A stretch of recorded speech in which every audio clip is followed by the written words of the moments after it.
Shri Gayatri tours and travels Chardham yatra complete travel plan. రక్తదానం చేయడం గురించి విన్నాం కదా. బట్ రక్తాన్నే వ్యసనంగా మార్చుకోవడం గురించి ఎప్పుడైనా విన్నారా? విని ఉండరేమో. విదేశాల్లో మొదలైన ఈ వ్యసనం ఇప్పుడు మన దేశానికి కూడా పాకిందే. అలా ఎందుకు చేస్తున్నారు? భోపాల్ను గజగజ వణికిస్తున్న ఈ రక్తపు మత్తుపై అసలు కథ ఏంటి తెలుసుకునే ప్రయత్నం చేద్దాం.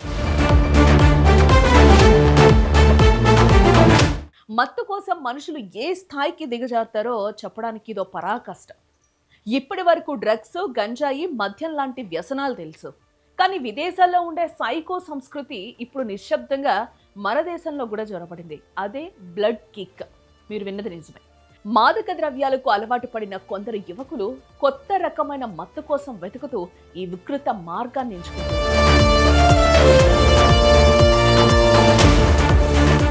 సిరంజి ద్వారా తమ శరీరంలోని రక్తాన్ని బయటకు తీసి దాన్ని ఒక బాటిల్లో నిల్వ చేసి కాసేపటి తర్వాత తిరిగి అదే రక్తాన్ని శరీరంలోకి ఇంజెక్ట్ చేసుకుంటున్నారు. ఇలా రక్తాన్ని మళ్ళీ మళ్ళీ ఎక్కించుకోవడం వల్ల మెదడు మొద్దుబారిపోయి కొద్దిసేపు కిక్ వస్తుందని వారు నమ్ముతున్నారు.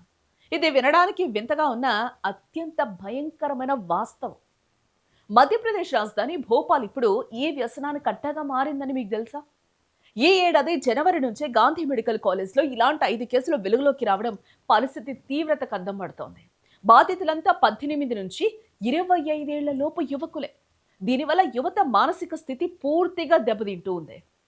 బ్లడ్ కిక్ వ్యసనానికి బానిసైన వారిలో వింత మార్పులు కూడా కనిపిస్తున్నాయి. వారు సైకోలుగా మారుతున్నారు. ఎవరైనా అడ్డు చెప్పినా లేదా రక్తం ఎక్కించుకోవద్దని వారించినా తీవ్ర హింసాత్మకంగా ప్రవర్తిస్తున్నారు. చివరకు కన్న తల్లిదండ్రులపైనే దాడులకు దిగుతున్నారు. ఏకాంతంగా గడపడం, తీవ్రమైన డిప్రెషన్, తమను తాము గాయపరుచుకోవడం వంటి లక్షణాలు వీరిలో స్పష్టంగా కనిపిస్తున్నాయని వైద్యులు కూడా చెప్తూ ఉన్నారు. ఏ వ్యసనం వల్ల ప్రాణాలు క్షణాల్లో గాల్లో కలిసే ప్రమాదం ఉంది. అపరిశుభ్రమైన సిరంజులు వాడటం వల్ల రక్తం విషతుల్యమయ్యి సెప్సిస్ వచ్చే అవకాశం ఉంది. అంతేకాకుండా ఒకే సిరంజిని ఇతరులతో పంచుకుంటే HIV, హెపటైటిస్ వంటి ప్రాణాంతక వ్యాధులు కూడా సోకుతాయి. పదే పదే ఇలా చేయడం వల్ల నరాలు దెబ్బతిని రక్తనాళాల్లో క్లాట్స్ ఏర్పడి గుండెపోటు లేదా పక్షవాతానికి కూడా దారితీస్తుంది. టెక్నాలజీ పుణ్యమా అని యువత కొత్త విషయాలు నేర్చుకోవాల్సింది పోయి ఇలాంటి వికృత వ్యసనాల వైపు మళ్ళుతున్నారు.